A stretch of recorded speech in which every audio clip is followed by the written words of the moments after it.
Bentley manual is surprisingly unhelpful for this. There are bits and pieces of diagrams everywhere, so you kind of have to reconstruct information partly from those diagrams, partly from looking on the internet, and partly from consulting your own videos, which I did make them when I disassembled it, but it turns out they're not sufficiently detailed. I did not keep a good enough record of where everything went, which I should have done. I thought I was doing it, but it's not enough.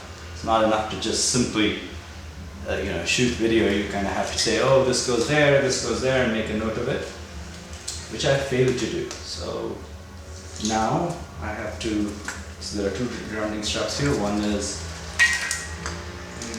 this guy here. One is somewhere down here. Here we go. So I'm assuming, without really too much reason to do so, that this goes under the coolant pipe here, and I can see that there is some coolant seepage or something gooey, and there's a matching gooey patch on the side. So yes, it does look like it runs there. There's something to be said for leaving your coolant pipes not completely clean, especially when you're reassembling an old engine.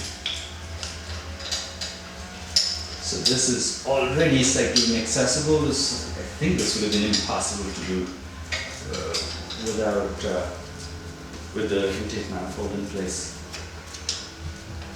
But as it stands, this shouldn't be too much of a problem.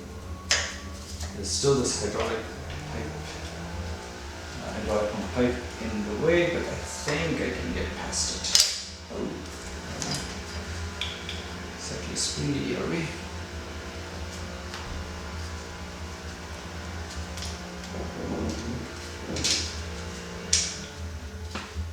Yeah, I think I can get it in there. If not, it really shouldn't be too big a deal to remove that hydraulic pump hose again, but hopefully I won't have to do that. So I don't know if this is visible. There is a very similar bolt to this one on this side, on the other side, on the passenger side, on the right side of the car.